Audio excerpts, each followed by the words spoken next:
Episode 2 की शुरुआत में हमें प्रिंस सू का मेंशन दिखाया जाता है और दोनों अंदर आके बताते हैं कि हमें उस लेडी के बारे में कुछ भी पता नहीं चला है, लेकिन हमें सुनने में आया है कि क्राइम मिस्ट्री के जिंग गाई आपकी उस इंसिडेंट का पता लगा रहे हैं।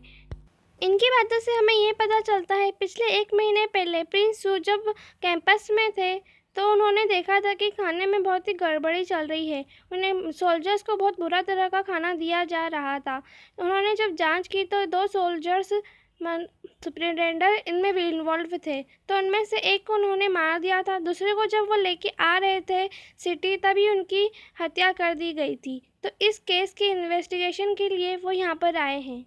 फिर उनके सर्वेंट बताते हैं कि अभी तक राशन का ये मामला संभला नहीं है। तो प्रिंस सू कहते हैं कि देखो वो दोनों मर चुके हैं, मैं अभी ज़िंदा हूँ। अगर मैं भी मर जाता हूँ तो तुम लोग भी यहाँ पे हो इनको संभालने के लिए, और राजा भी है, हमें सर जाना है दायू सिटी के लिए। तो वो दोनों कहते हैं कि आप सही कह रहे हो। इसी के साथ ये सीन बदल जाता है और हमें रोंगर को दिखाया जाता है जिसकी मेड उसके बाल बना रही होती है। वो कहती है आप वीडियो कमेंट्री गई थी, आपको अच्छा लगा? तो वो कहती है नहीं, आप जब से आई हैं तब से खोई खोई हैं, क्या आपको आपका प्यार मिल गया? तो वो झट से बोलती है नहीं। फिर रोंगर कहती है कि मुझे एक लड़का मिला था जिसके बाद मेरा पूरा समय मनुष्य से बीता। तो वो मैट कहती है कि अगर आपको वो लड़का मनुष्य मिलाता है तो आप उससे दूर रहिए। तो रोंगर भी सोचती है कि मेरा सपना भी मुझे यही अलर्ट कर रहा था कि मुझे उस लड़के से दूर रहना चाहिए। फिर रोंगर अपनी सर्वेंट कहती है कि मेरे लिए जड़ी बूटी लेके आओ, मैं आज अच्छे से सोऊंगी। फिर उसके जाने के बाद एक हाथ में बोलती है कि प्रिंस सू और वो यंग एज में ही मर जाए। उन दोनों हाथों को मसल के फिर भगवान से प्रे करती है, भगवान प्लीज मुझे उससे शादी नहीं करनी। फिर सीन कट होके हमें नए कैरेक्टर से मिला जाता है। ये 5th प्रिंस और 1st प्रिंस है जो आपस में बात कर रहे होते हैं, और वहाँ पे 3rd प्रिंस भी होता है जो अपने अंकल को नमस्ते करते हैं। वो दोनों बात कर रहे होते हैं कि उनका 4th ब्रदर वापस आ रहा है। तो उसका 1st ब्रदर बोलता है कि तुम्हें उनसे जलने की ज़रूरत नहीं है, तुम सब एक ही माँ के बेटे हो, फिर भी ऐसा कर रहे हो।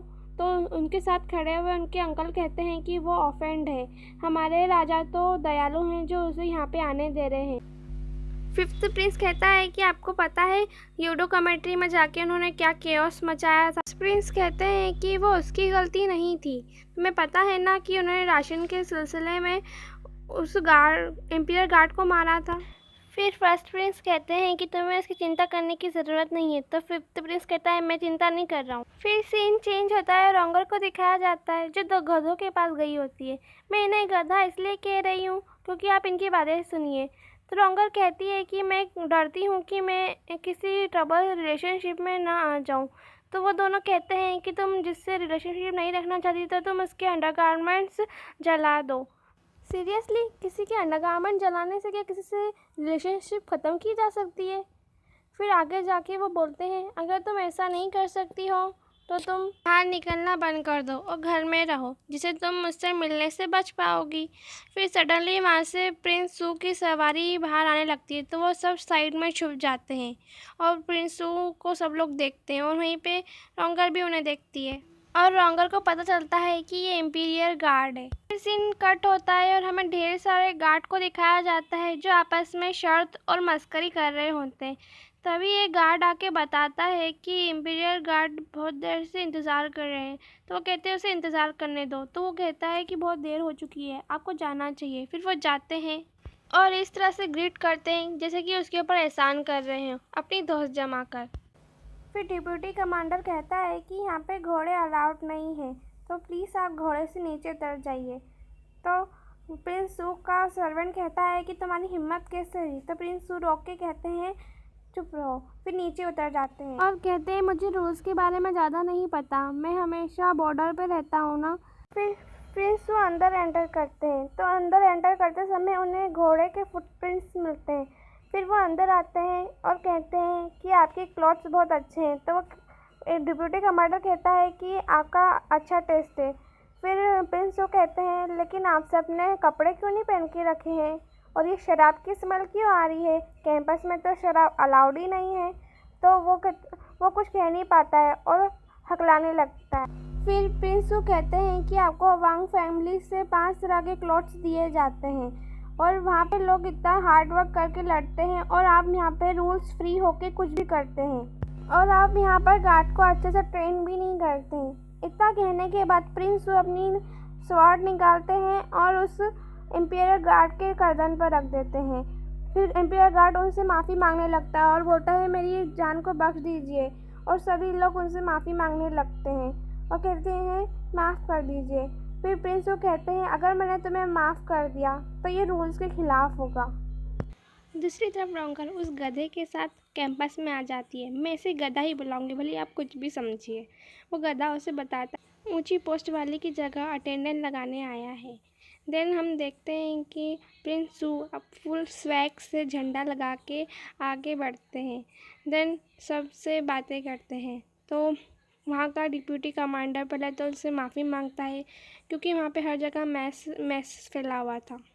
दूसरी तरफ वो फेक कंटेंडर आता है और बोलता है मैं वो बैंक क्यों हूँ योर हाइनेस। तो वो बोलता है सच में, मैं तुमसे पहले मिल चुका हूँ। तो कहता है हाँ मुझे याद है। वो बोलता है सच में। फिर वो नीचे झुक जाता है, बोलता है योर हाइनेस मुझे माफ़ कर दीजिए, मैं नहीं हूँ, मैं उनकी जगह फेक अटेंडर लगाने आया हूँ, उनकी तबीयत ठीक नहीं थी। तो वो प्रिंस सू कहते हैं कि इसे 20 कोड़े मारे जाए। तो वह सुन के उनसे माफ़ी मांगने लगता है, लेकिन प्रिंस सू उसे नहीं माफ़ करते और रॉन्गर भी ये देखती है और बोलती है कि कितना निर्दय है। दूसरी तरफ जब उसे कोड़े मारने के लिए जाया जा रहा था तो वो बैंक क्यों आता है और बोलता है कि मैं वो बैंक क्यों हूँ। फिर प्रिंस सू कहते हैं कि तुम भी तो फेक अटेंडर नहीं हो। फिर गार्ड्स को बोलते हैं इसे पकड़ो। तो फिर कोई रोक देता है, बोलता है सर आप प्लीज़ मैस मत कीजिए। फिर वो बोलता है मैं ही वो वैंग क्यों हूँ। उन दोनों के बीच में बातें होती है तो वो वैंग क्यों उन्हें बहुत बुरा भला कहता है। इन दोनों के बीच गर्मा गर्मी बढ़ जाती है। देन इनमें आखिर में फाइटिंग होती है। जो फाइटिंग शुरू करते हैं। फाइट की शुरुआत में वो वैंग क्यों अपनी तरफ से कुछ लोगों को लड़ने के लिए भेजता है, लेकिन प्रिंस सू बहुत ही अच्छे फाइटर थे तो वो सभी लोगों को अच्छे से सबक सिखा देते हैं। देन वो वैंग क्यू को गुस्सा आता है तो वो खुद लड़ने के लिए जाता है।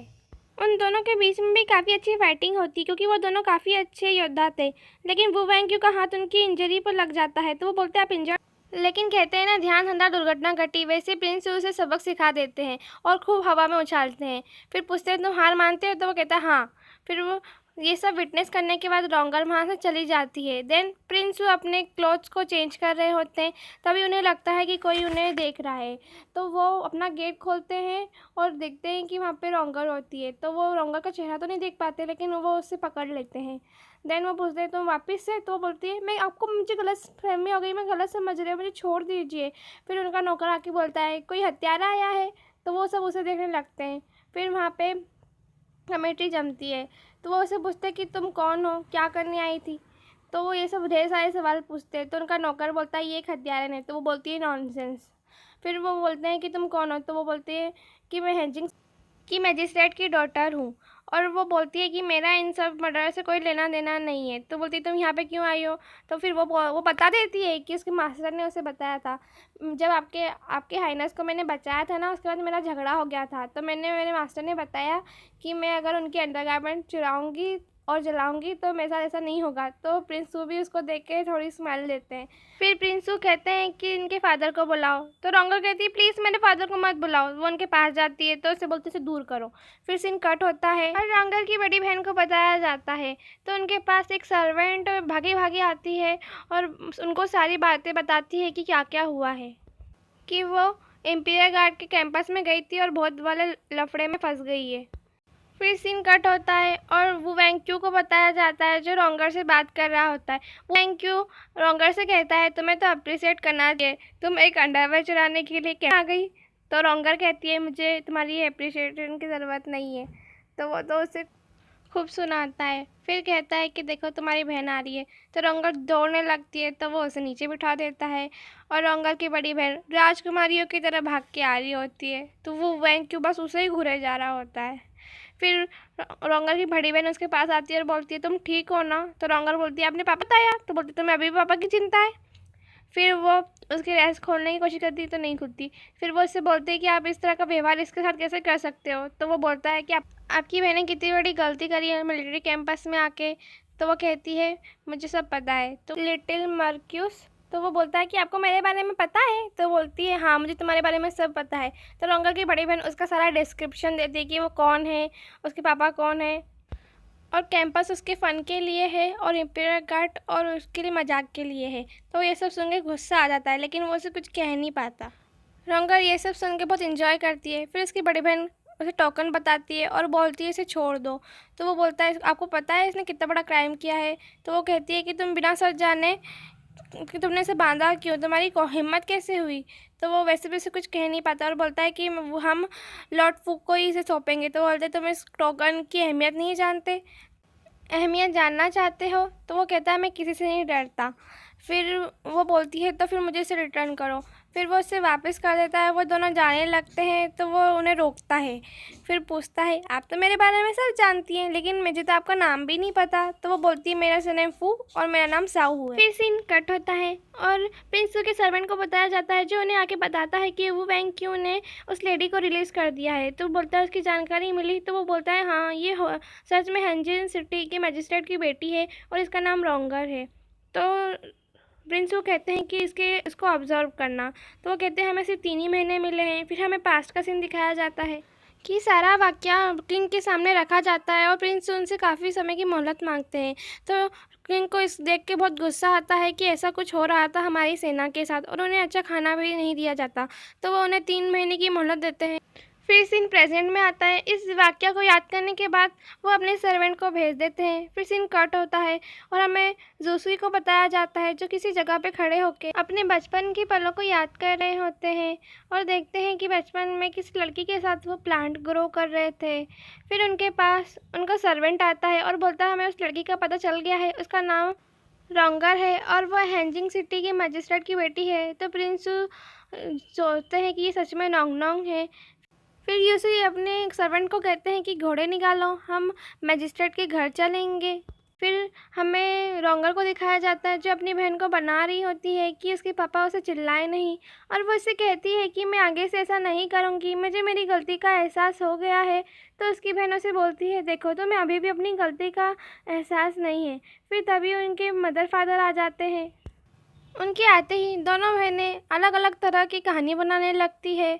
तो उनके पापा बोलते हैं तुम्हारी हिम्मत कैसे हुई हमारे सामने झूठ बोलने की, और तुम दोनों अभी तक अनमैरिड हो, तुम मिलिट्री कैंपस क्यों गई। उनके वो काफ़ी सारा गुस्सा करते हैं। तो रोंगर कहती है कि प्लीज़ बड़ी बहन को मत डांटिए, इसमें सब मेरी गलती थी। तो उसके फादर कहते हैं कि तुम्हारी बड़ी बहन हमेशा तुम्हारे साथ पोलाइट बिहेव करती है, आज मैं तुम्हें एक सबक सिखा के रहूँगा। फिर वो उसे मारने लगते हैं। तो उसकी मॉम बीच में आ जाती है और बोलती है अब ये दोनों बड़ी हो गई हैं, आप ऐसा मत कीजिए। तो वो कहते हैं अब तुम भी इसके साथ पोलाइट बिहेव करने लगी हो। फिर रोंगर के फादर उसके पीछे छड़ी लेकर दौड़ते हैं। तो रोंगर आगे आगे भागने लगती है और आप भी देखिए कि रोंगर किस तरह से अपने पापा के पीछे भागती है। उसके पापा भागते हैं तो सब लोग उन्हें पकड़ते हैं। रोंगर भागती है, भागते भागते वो जूसी के पीछे पड़ जाती है। वो जूसी के पीछे छिप जाती है। तो हमें पास के सीन के साथ दिखाया जाता है कि जूसी पहले भी बचाते थे उन्हें। फिर सडनली उसके पापा उसके ऊपर हंट करते हैं तो जूसी को लग जाता है। फिर जूसी बोलते हैं, पहले तो वो उन्हें प्रणाम करते हैं, फिर कहते हैं कि हम आपकी बेटी से जो उसी भविष्य में मिले थे, और बताते हैं कि आपकी बेटी ने हमारा पेंडेंट तोड़ दिया है। तो वो ये सब सुन के तो उसके पापा को और गुस्सा आता है। फिर वो उसे देखते हैं। तो रोंगर कहती है कि आपका पेंडेंट कितने का है। तो फिर उसके पापा बोलते हैं चुप रहो। फिर वो पूछते हैं कि आपका पेंडेंट कितने का है। तो उसे कहते हैं कि मुझे पैसे नहीं चाहिए। तो फिर उसके पापा बोलते हैं आपका क्या मतलब है। तो वो कहते हैं कि मैं इसको अपनी असिस्टेंट बनाना चाहता हूँ। तो उसके फादर कहते हैं ये बहुत ही शैतान लड़की है। तो दूसरे कहते हैं ये स्मार्ट भी है, लेकिन रोंगर को तो बहुत ही ज़्यादा बुरा लग रहा होता है। फिर भी उसके फादर नहीं मानते और बोलते हैं ये बहुत ही बेकार लड़की है। तो वो बोलते हैं चिंता मत कीजिए, मैं इसे संभाल लूँगा। फिर वो मान नहीं रहे होते हैं। तो उनकी मॉम आती है, मतलब रोंगर की मॉम आती है और साइड में जाके समझाती हैं कि ये हमारी बेटी के लिए बहुत ही अच्छा ऑफ़र है। तो उसके पापा भी मान जाते हैं। उसकी बहन तो वैसे ही बहुत खुश थी, क्योंकि जोसुई बहुत ही अच्छे इंसान थे और फिर रोंगर के पापा आते हैं, फिर उसे कहते हैं कि आप इसे ले जा सकते हैं अपनी असिस्टेंट के तौर पर, इसका ख्याल रखिएगा। फिर रोंगर का तो मुंह उतर जाता है क्योंकि वो अपनी बहन भाई और सभी से दूर हो जाएगी। और जूसी कहते हैं कि मैं हमारे असिस्टेंट को भेज दूंगा इसे लेने के लिए। बाद फिर उनकी सारी बहनें रोंगर को घेर लेती है और उनकी सबकी तारीफ़ करती है कि तुम अब जूसी के पास जाके पढ़ोगी। उसकी बहन भी बोलती है कि तुम अच्छे से उनका साथ निभाना, उनकी गाइडेंस अच्छे से फॉलो करना। उसकी माती हैं अपनी माँ का फ़र्ज़ अच्छे से अदा करती हैं, फिर उसे भेजती हैं। फिर वहाँ पे जूसी का असिस्टेंट आ जाता है उसे लेने के लिए, तो उसका मुँह पूरी तरह से उतर जाता है। फिर वो वहाँ पे पहुँचते हैं तो रोंगर कहती है कि तुम्हें यहाँ पे स्मेल आ रही है पूरी कल्चर की। फादर ने कहा था कि अच्छे से कल्चर विल बिहेव करना, देखो यहाँ पे कल्चर ही कल्चर बह रहा है। और वो अच्छे से उस महल को एक्सप्लोर करते हैं और बोलते हैं ये काफ़ी सुंदर है। और इसी तरह से बातें करते करते वो अपने रूम तक आ जाते हैं। रूम में आने के बाद जूसी का सर्वेंट उसे कहता है तुम्हें लगता है कि जहाँ तुम्हें नहीं जाना चाहिए तो तुम वहाँ पे मत जाना, और ये सब कह के वहाँ से चले जाते हैं वो सब। इसी के साथ ये एपिसोड यहीं समाप्त होता है। मुझे आशा है कि आपको ये एक्सप्लेनेशन पसंद आया होगा। मैं अपनी वॉइस को और अच्छी तरीके से रिकॉर्ड करने की कोशिश करूँगी। मुझे कन्फ्यूज़न है कि मैं एक एपिसोड रोज अपलोड करूँ कि 2 एपिसोड। इसमें पूरे 40 एपिसोड है लेकिन स्टोरी बहुत अच्छी, लेकिन मुझे ये कहानी इतनी अच्छी लगी है कि मैं बिना डीपली एक्सप्लेनेशन से अपने आप को सहूलियत नहीं दे पा रही हूँ। मैंने काफ़ी लोगों की वीडियो सुनी है जो 3 एपिसोड को 10 मिनट में ही ख़त्म कर देते हैं, लेकिन मुझे समझ में नहीं आ रहा कि मैं इसे कैसे हैंडल करूं। प्लीज़ मुझे कमेंट करके बताएं। मुझे आशा है कि आपको ये सब पसंद आया होगा। आगे देखने के लिए मेरे चैनल को सब्सक्राइब कर लीजिए कि रोंगर आगे आके क्या करेगी दूसरी भविष्य में, और प्रिंस से उसकी शादी कैसे होगी। आज का वीडियो मैं अच्छे से अपलोड नहीं कर पाई, प्लीज़ मुझे माफ़ कर दीजिए। मैं अगली बार से अच्छे से रिकॉर्ड करूँगी। प्लीज़ मेरे चैनल को सब्सक्राइब कर लीजिए।